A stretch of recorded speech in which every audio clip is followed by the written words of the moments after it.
Shalom, salam sejahtera dalam kasih Tuhan kita Yesus Kristus yang selalu menyertai kita, yang selalu memberkati kita, yang selalu mengasihi kita, bahkan selalu menjawab doa kita sebagai orang percaya.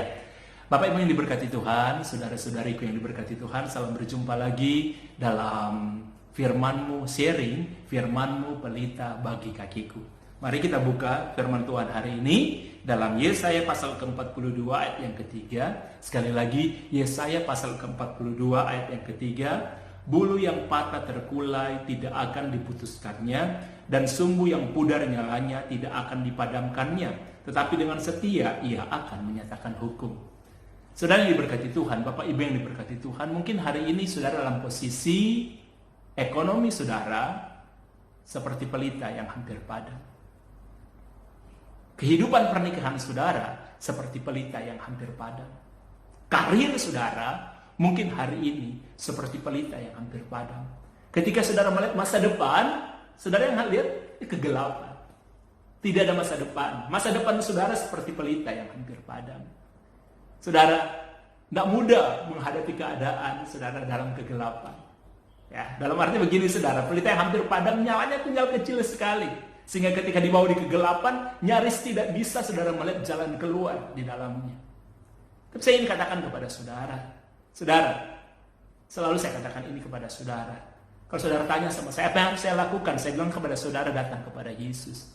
Yesus ahli untuk menghidupkan pelita yang padam di dalam keluargamu.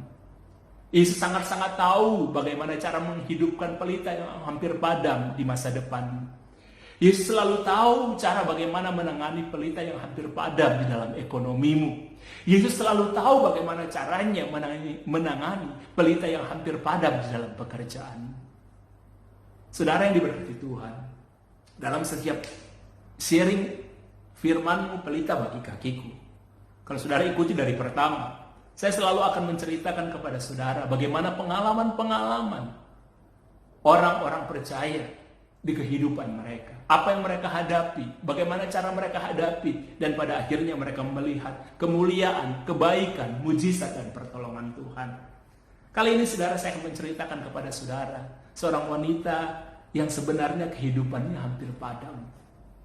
Satu kali saudara, saya bertemu dengan seorang wanita yang usianya hampir 30 tahun. Kalau dilihat secara lahiriah, dia seorang wanita yang sukses. Dia punya pekerjaan yang mapan, dia punya rumah sendiri, belum menikah, dia punya kendaraan, dia punya segalanya hal yang baik yang diinginkan oleh orang. Tapi tahukah saudara, ketika saya ketemu dengan dia, setelah saya pelayanan di sebuah gereja, dia cerita kehidupannya. Secara singkat saudara, saya cerita kepada saudara, dia seorang wanita yang berusia hampir 30 tahun dan telah 4 kali menggugurkan kandungan. Dia cerita kepada saya, dia telah kehilangan orang tuanya sejak dia usia kecil. Kemudian dia diambil oleh neneknya. Satu kali saudara, dia diambil oleh salah satu saudaranya, boleh katakan pamannya dia, untuk tinggal karena akan disekolahkan sampai dengan kuliah. Tapi saudara tahu, keperawanannya itu hilang di tangan pamannya. Dia pertama kali hamil usia SMA. Dia akhirnya hidup dalam seks yang bebas. Dia ingin cari kasih sayang, dia ingin cari kehidupan yang bagi dia menghiburnya dia. Bukan berarti saudara dia tidak ke gereja. Dia rajin ke gereja. Bahkan dia rajin ikut KKR. Dia cerita dia paling suka kalau ada altar call, dia maju, dia ditumpang tangan dan dia didoakan. Saudara yang diberkati Tuhan, ketika dia cerita sama saya, ada banyak cerita yang dia ceritakan kepada saya tidak perlu ceritakan kepada lewat sharing ini.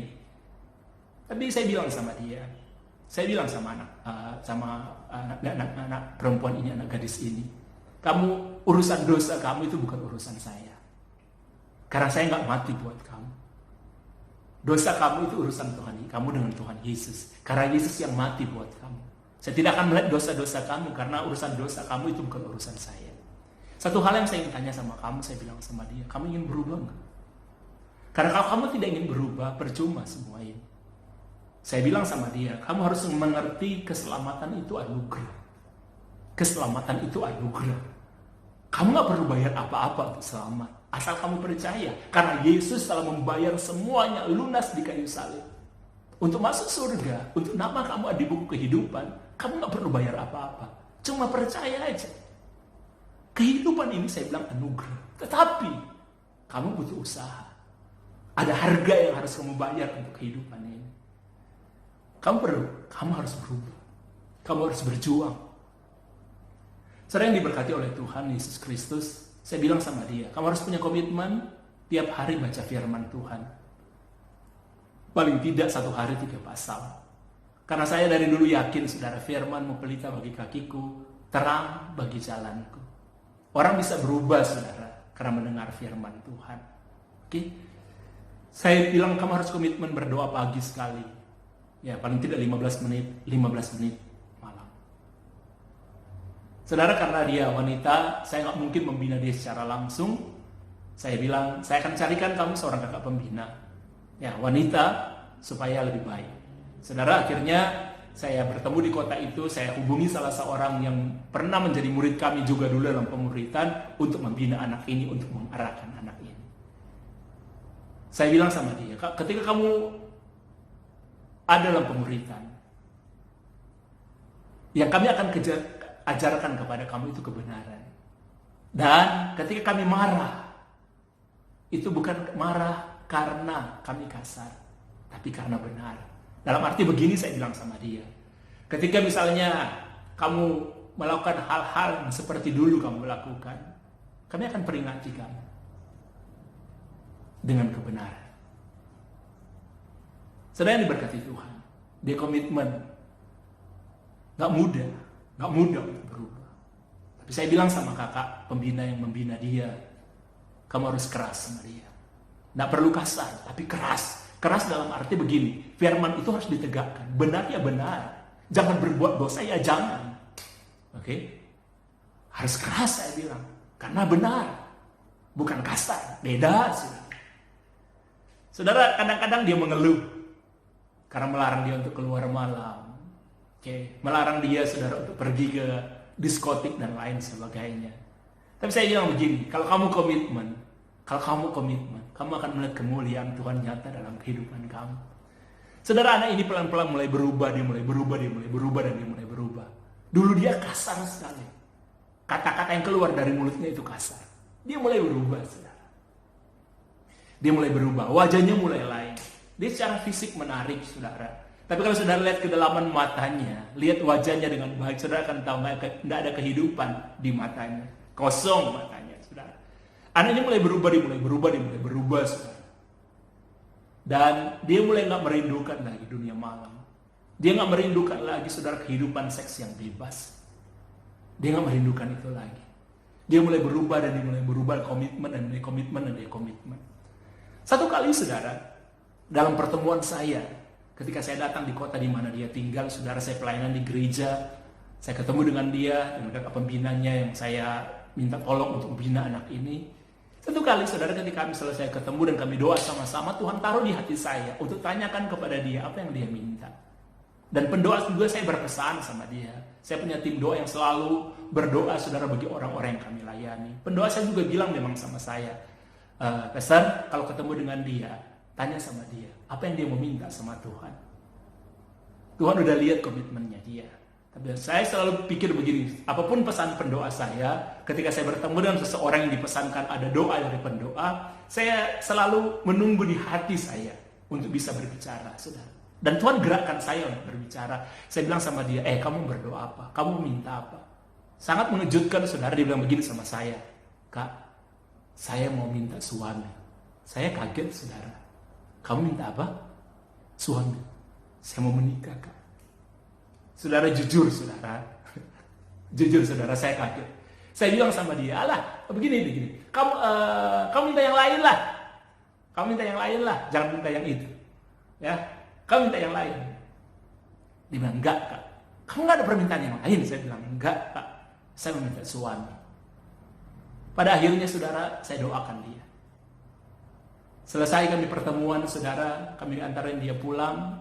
Saya sama teman saya yang membina anak ini, dia marah saya. Karena Kenapa Kak Nixon berdoa untuk dia supaya memiliki suami? Saya bilang, kenapa? Kan tahu latar belakangnya. Kira-kira ada laki-laki nggak yang bisa terima dia? Belum saatnya, Kak. Bahkan dia balikan sama saya. Kak Nixon, seandainya Kak Nixon belum menikah, dan kemudian Kak Nixon yang harus menikahi dia, dan Kak Nixon tahu keadaan latar belakangnya dia, mau nggak Kak Nixon menikahi dia? Dan Kak Nixon tahu dia telah 4 kali menggugurkan kandungan, dan dia punya kehidupan seks bebas seperti itu. Dia kan pernah cerita, udah gak terhitung laki-laki yang tidur dengan dia. Mau Kak Nixon? Saya mikir juga. Saya selalu ingin bilang kepada saudara, sebagai seorang hamba Tuhan pun saya mikir, bagaimana caranya? Apakah ada pria yang bisa menerima kenyataan latar belakang anak ini? Tapi saudara harus yakin, kadang-kadang saya nggak tahu, saudara. Oke. Saya pun hati saya, saudara, aduh, bagaimana? Tapi saudara harus tahu, Tuhan itu Maha tahu. Dia punya jalan, dia punya cara untuk menjawab doa setiap orang percaya. Saudara, beberapa bulan kemudian anak ini satu kali menghubungi saya dan dia mengatakan kepada saya, Kak, saya sekarang dekat dengan seorang laki-laki. Dia seorang yang baik, dia dekati saya, ya, dia nggak macam-macam, dia juga seorang yang takut akan Tuhan. Oke, saya anggap itu biasa, saudara. Satu kali saudara dia menghubungi saya, beberapa bulan kemudian dia menghubungi saya, dia bilang begini, Kak, dia mau lamar saya. Hah? Ya benar kamu. Kamu udah ceritakan latar belakang kamu. Sudah, Kak. Terus, ya dia mau terima. Tuhan Yesus. Haleluya. Saudara bilang, oke, saya akan ketemu dengan dia. Saudara, satu kali saya ketemu dengan pria yang menyukai anak gadis ini. Saya berbicara dengan dia. Kemudian kami cerita sebagai seorang pria, latar belakang anak ini dan lain sebagainya. Dan dia bilang, saya mau mencintai dia dan saya mau menikahi dia. Dan yang luar biasa, saudara, yang luar biasa saya kasih tahu sama saudara, pria ini anak yatim piatu. Dia anak satu-satunya dalam keluarga dan kedua orang tuanya udah gak ada. Dia seorang pria yang sukses, dia seorang pria yang berhasil dan belum pernah menikah. Dia masih seorang bujang dan dia cinta banget sama anak ini.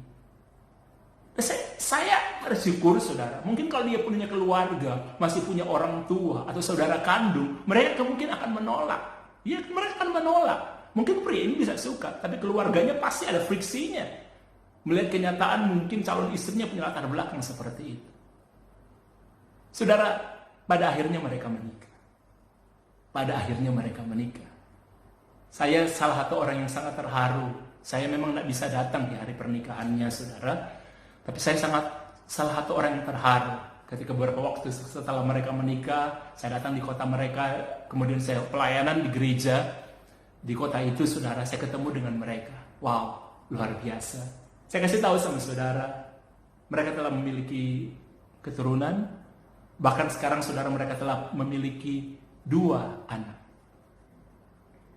Dan pernikahan mereka bahagia. Saudara, ketika anak ini berdoa untuk memiliki suami, saudara, saya jujur, saya gak percaya. Saya jujur sama saudara, saya bilang, bagaimana caranya Tuhan? Tapi saya ingin bilang kepada saudara, anak ini punya masa lalu yang kelam. Nggak mungkin, saudara, bagi saya secara manusia, sulit bagi dia untuk memiliki suami. Masa depan untuk dia bisa menikah seperti pelita yang sudah padam. Nggak mungkin menyala, saudara. Tapi Tuhan tahu ketika anak ini bertobat, dia komitmen, dia minta sama Tuhan. Awalnya pun saya, Tuhan bisa nggak? Tapi saudara tahu, kadang-kadang kami pun hamba Tuhan nggak percaya itu bisa. Tapi saya ingin katakan kepada saudara, Tuhan selalu bisa. Saya nggak tahu caranya, tapi Tuhan tahu caranya. Saudara, apapun yang terjadi dalam kehidupan keluarga saudara, masa depan saudara, ekonomi saudara mungkin yang hampir padam, percayalah Tuhan tahu bagaimana cara menghidupkan, menyalakan pelitamu yang hampir padam. Mari kita